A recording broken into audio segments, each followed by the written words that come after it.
नमस्कार, स्वागत है आपका अपना प्रदेश उत्तर प्रदेश में। मैं हूं आपके साथ सचिन चौहान। मुख्यमंत्री योगी आदित्यनाथ से आज मैं हूं अटल की टीम ने शिष्टाचार मुलाकात की है। मुख्यमंत्री से मिलने वालों में फिल्म निर्देशक रवि यादव, फिल्म निर्माता विनोद भानुशाली और फिल्म के एक्टर पंकज त्रिपाठी भी मौजूद थे। सीएम योगी से मिले मैं हूं अटल की टीम। सीएम योगी से शिष्टाचार मुलाकात ये हुई है और तस्वीरें ये मुलाकात के दौरान की। और वे डिप्टी सीएम ब्रजेश पाठक आज बस्ती पहुंचे हैं, जहां पर उन्होंने सपा पर जमकर निशाना साधा है। दरअसल पाठक लाभार्थी सम्मेलन में पहुंचे थे और सपा कांग्रेस पर जमकर निशाना साधते हुए उन्होंने कहा कि कांग्रेस ने गांधी के नाम पर खूब राजनीति की है लेकिन विकास नहीं किया। पाठक ने यह भी कहा कि पहले बिजली इटावा और मैनपुरी में सिर्फ बिजली होती थी, लेकिन आज समूचे प्रदेश में लोगों को बिजली मिल रही है। कल की घटना को सरकार ने गंभीरता से लिया है और इसमें कड़ी कार्रवाई। सभी आपराधिक घटनाओं को गंभीरता से लेता हूं और कड़ाई से कार्रवाई करूंगा। इसमें जो भी पर्दे के पीछे लोग होंगे उनको छोड़ेंगे नहीं, कड़ी कार्रवाई करेंगे। और उत्तर प्रदेश के डिप्टी सीएम केशव प्रसाद मौर्य आज प्रयागराज पहुंचे, जहां पर डिप्टी सीएम ने दीप प्रज्वलित करके कार्यक्रम की शुरुआत की है। डिप्टी सीएम ने करीब 41 करोड़ रुपए बजट की 342 कार्यों का शिलान्यास लोकार्पण किया है और साथ ही परेड ग्राउंड में आयोजित होने वाले कार्यक्रम में हिस्सा भी लिया और 14,000 लाभार्थियों को आवास की केशव प्रसाद ने प्रतीकात्मक चाबी यह प्रदान की है। और इसी के साथ साथ डिप्टी सीएम ने सहायता समूह से जुड़ी महिलाएं और बीसी सखियों से भी उनको भी सम्मानित किया गया है।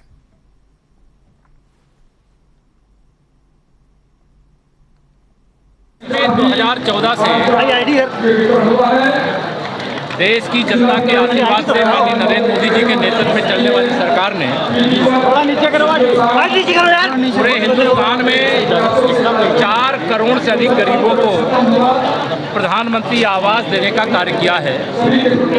प्रयागराज भी एक ऐसा सौभाग्यशाली जनपद है जहां प्रधानमंत्री और मुख्यमंत्री आवास लगभग 2 लाख एक जिले में मिले।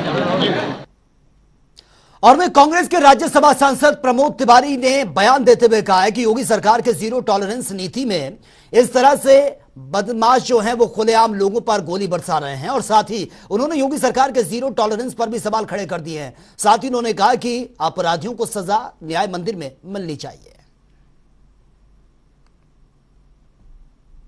इसमें सनातन धर्म कहां से आ गया महंगाई में?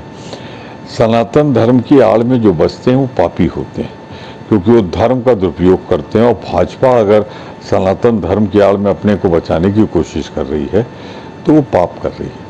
आप ये बताइए मुझे, आज आटे का दाम क्या है, दाल का दाम क्या है? आदमी की कहानी, जीवन के संघर्ष रोटी दाल तक ही तो जाती है और रोटी भी मैं बहुत महंगी हो गई। आम आदमी के पहुंच से दूर दाल भी हो गई। आटा दाल दोनों महंगा है, तो जो सरकार आटा दाल महंगा कर दे वो जनता की नहीं। और इस मुद्दे पे लोग ज्यादा नाराज न हो, इसलिए सनातन धर्म की आड़ ली जाती है। तो धर्म का दुरुपयोग करके अपनी असफलताओं को छिपाने के लिए न करें। धर्म उनसे ज्यादा मैं जानता हूं। और मिशन 2024 का लक्ष्य हासिल करने के लिए कांग्रेस उत्तर प्रदेश में अपने पांव जमाने की कोशिश में लगी हुई है और जिसके लिए उत्तर प्रदेश की 80 लोकसभा सीटों पर संगठन को मजबूत करना बहुत ज्यादा जरूरी हो जाता है। और इसी क्रम में आज कांग्रेस ने लखनऊ में अपने अल्पसंख्यक मोर्चा की बैठक बुलाई है। 2024 लोकसभा चुनाव की रणनीतियों को लेकर यह चर्चा हुई है। वहीं कांग्रेस का मुसलमानों के साथ साथ दलितों पर भी पूरा फोकस रहेगा, जिसके चलते दलित बस्तियों में संविधान बचाओ अभियान यह चलाया जाएगा। और बैठक में कांग्रेस अल्पसंख्यक विभाग के सभी पदाधिकारी भी मौजूद हैं।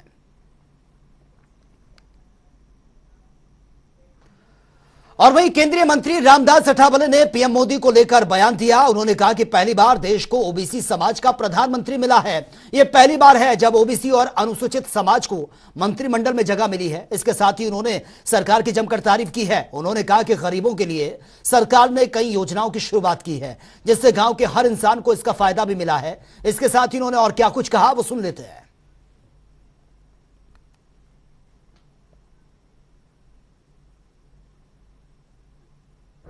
हमें बहुत बड़ी खुशी है कि माननीय नरेंद्र मोदी जी उत्तर प्रदेश के मेंबर ऑफ पार्लियामेंट है और पहली बार ओबीसी समाज को देश का प्रधानमंत्री पद मिला है। देश की जो राष्ट्रपति है ये राष्ट्रपति ट्राइबल कम्युनिटी की है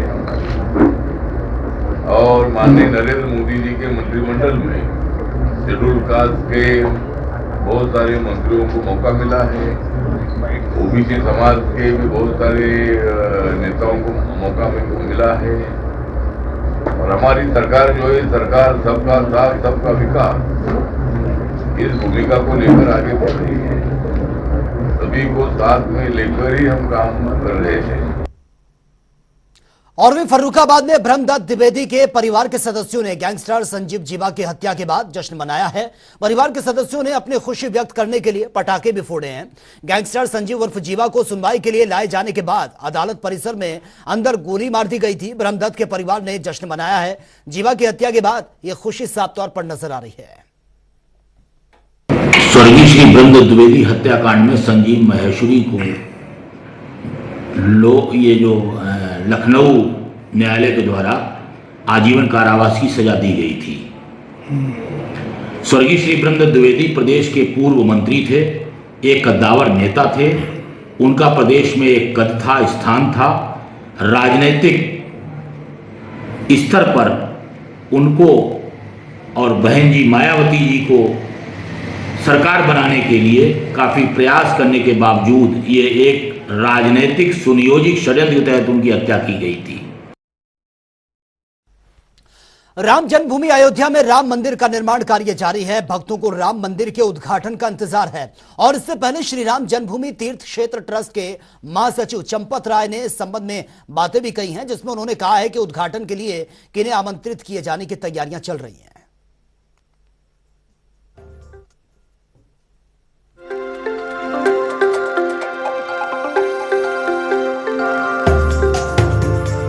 राम जन्मभूमि अयोध्या में राम मंदिर का निर्माण कार्य जारी है। भक्तों को राम मंदिर के उद्घाटन का इंतजार है। इससे पहले श्री राम जन्मभूमि तीर्थ क्षेत्र ट्रस्ट के महासचिव चंपत राय ने इस संबंध में बात की है, जिसमें उन्होंने बताया है कि उद्घाटन के लिए किन्हें आमंत्रित किए जाने की तैयारी है। राम जन्मभूमि का मंदिर प्राण प्रतिष्ठा हमने सोचा है दिसंबर अथवा जनवरी में करेंगे। जैसी तिथि मुहूर्त के हिसाब से निकलेगी। कौन करेगा ये अभी सोचा नहीं। राष्ट्रपति भी आ सकते हैं, देश का कोई भी व्यक्ति आ सकता है, संत महात्मा हो सकते हैं। हमने अभी कुछ सोचा नहीं और इतनी जल्दीबाजी हम करेंगे नहीं। इस दौरान चंपत राय से जब सवाल किया गया कि क्या राम मंदिर के बाद अगली बारी ज्ञानवापी या श्री कृष्ण जन्मभूमि की होगी, तो उन्होंने ये जवाब दिया। हम एक बड़े देश के जिम्मेदार संगठन के कार्यकर्ता हैं।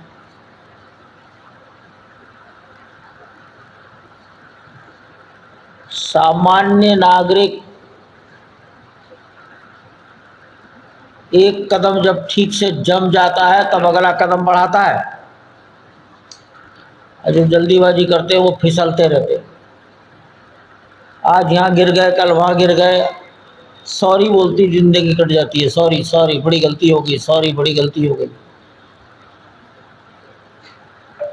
एक कार्य हाथ में लिया,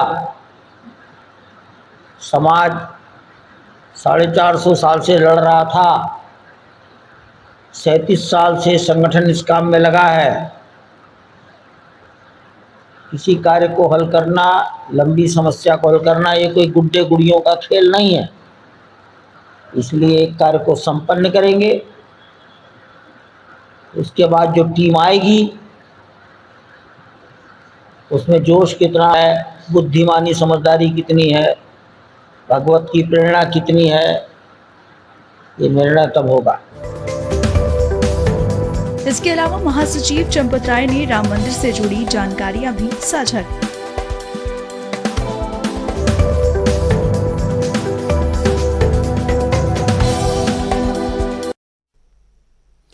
और वहीं एम्बुलेंस का नाम लेते ही वो गाड़ी दिमाग में आ जाती है जो किसी रोगी या दुर्घटनाग्रस्त व्यक्ति को किसी स्थान से अस्पताल पहुंचाती है। लेकिन मेरठ में एक अनूठी पहल के तहत रोड एम्बुलेंस की शुरुआत ये की गई है जो सड़कों पर जगह जगह मौजूद गड्ढों को भरेगी। और मेरठ के मेयर हरिकांत अहलूवालिया ने नारियल फोड़कर और हरी झंडी दिखाकर इस एम्बुलेंस की शुरुआत की है। नगर निगम आयुक्त डॉक्टर अमित पाल ने इस संबंध में जानकारी भी दी है।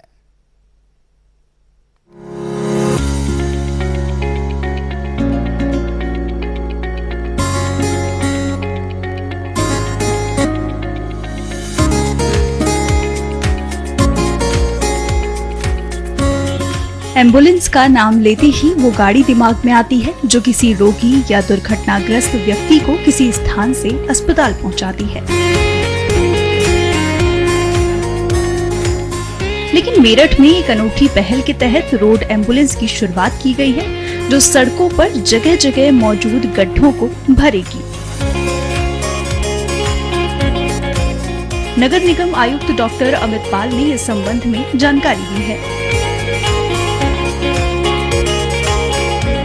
आज माननीय महापौर जी द्वारा रोड एम्बुलेंस को फ्लैग ऑफ किया गया है। इस एम्बुलेंस का मुख्य उद्देश्य हमारे नगर निगम की तरफ से जो भी पब्लिक की तरफ से किसी भी माध्यम से कंप्लेंट आती है, चाहे वो सोशल मीडिया के माध्यम से हो, चाहे 1533 नंबर के माध्यम से हो, या फिर हमारी जो मोबाइल ऐप हमने डेवलप की है या उसके माध्यम से कोई भी कंप्लेंट हम लोगों को आती है, वहाँ पे ये रोड एम्बुलेंस को तुरंत भेजा जाएगा। हम लोगों की कोशिश रहेगी कि रिस्पांस टाइम हम जो है मिनिमम 30 मिनट से लेकर 1 घंटे के बीच में हम लोग वहाँ पे इस गाड़ी को भेजें और वहाँ पे उस गड्ढे का पैचवर्क करने के बाद इसकी सूचना, जैसे कि महापौर जी ने बताया, हमारे कंट्रोल रूम में भेजी जाएगी और इसकी GPS इसको टैग किया जाएगा और इसका हम लोग इसका प्रॉपर मॉनिटरिंग करेंगे और रिकॉर्ड रखेंगे और इसकी वीकली इसकी मॉनिटरिंग की जाएगी। सर, ITMS सिस्टम से भी कनेक्ट किया रोड एम्बुलेंस इसलिए नाम दिया गया है ताकि ये त्वरित सहायता मौके पे त्वरित तौर पे ये मौके पे पहुंच के उस चीज़ का निस्तारण करेगी, उसका निराकरण करेगी, इसलिए इसका नाम रोड एम्बुलेंस दिया गया है। मेरठ के मेयर हरिकांत अहलूवालिया ने नारियल फोड़कर और हरी झंडी दिखाकर रोड एम्बुलेंस की शुरुआत की।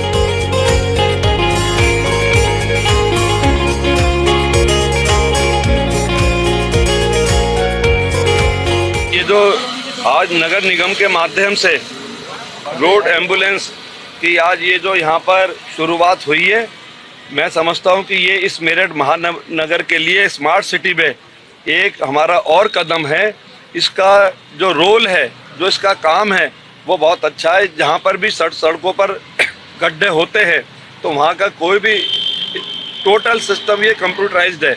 इसमें वहाँ का स्थानीय नागरिक वहाँ से अगर कुछ सूचना देता है लैपटॉप कंप्यूटर के माध्यम से, तो वो सीधे एम्बुलेंस के पास आएगी। हमारा कंट्रोल रूम भी जो निगम में है वो वहाँ से इसको वॉच करेगा और तुरंत इस पर ये गाड़ी जाएगी और वहाँ पर उसको फिलअप करके और वहाँ से फिलअप करके बाकायदा सूचना नगर निगम के पास आएगी कि ये हो गया। तो मैं समझता हूँ कि ये बहुत अच्छा एक पहल है और नगर निगम के सभी हमारे सम्मानित अधिकारी उन्होंने ये बहुत अच्छी प्लानिंग करके पूरी इसकी अच्छी करके योजना बना के मेरठ महानगर की जनता को रिलीफ देने के लिए एक बहुत बड़ा संदेश है।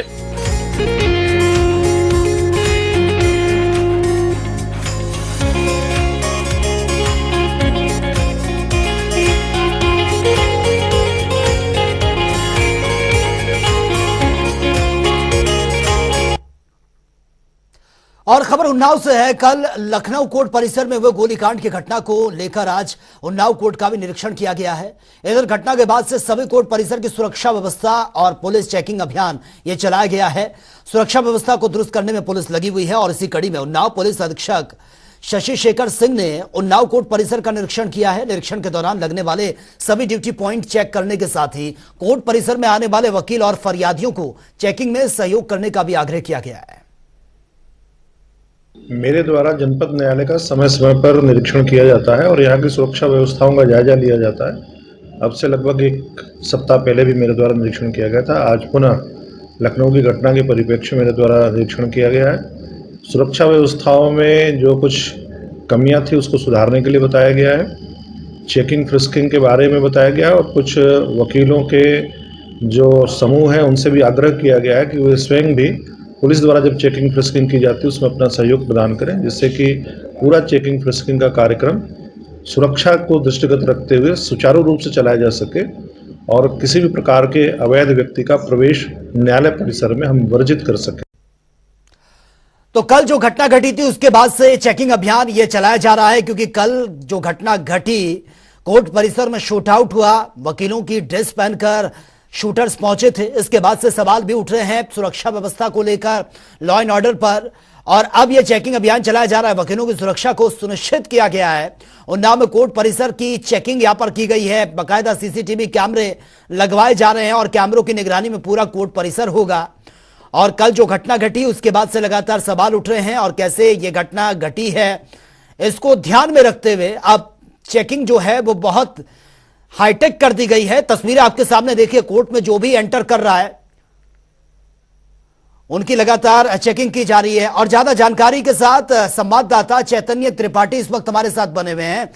चैतन्य, कल जो घटना घटी है उसके बाद से हम देख रहे हैं तस्वीरें आप बहुत बदली सी नजर आ रही हैं, बहुत हाईटेक चेकिंग यहां पर हो रही है जो भी कोर्ट परिसर में एंटर कर रहे हैं।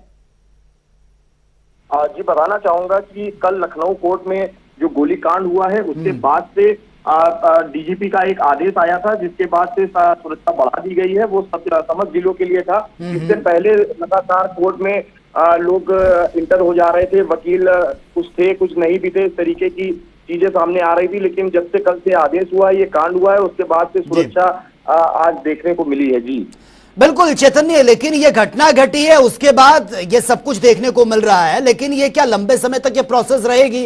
क्योंकि वकीलों की सुरक्षा की भी बात यहां पर की जा रही है कि कोई भी बाहर का जो आउटसाइडर है वो वकीलों की ड्रेस पहनकर कोर्ट रूम तक पहुंच जाता है, वहां पर शूट आउट की घटना को अंजाम देता है। लेकिन जो प्रोसेस चल रही है, चेकिंग हो रही है, ये लंबे टाइम तक रहेगी या सिर्फ एक फॉर्मेलिटी है? क्योंकि रिसेंटली जो अभी इंसिडेंट हुआ।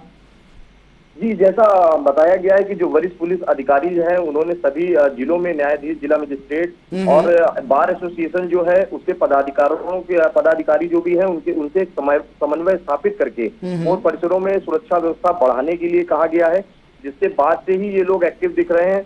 लेकिन जहां तक मामला वकीलों की सुरक्षा को लेकर है कि इससे पहले भी कुछ ऐसे मामले सामने आए जिसमें बहुत बड़ी चूक हुई है वकीलों की सुरक्षा को लेके, और इससे अब जो कल का मामला देखने को मिला है, जो कि कोर्ट रूम में जो घटना घट गई है, जिसने पूरे यूपी में अलर्ट जारी कर दिया गया है।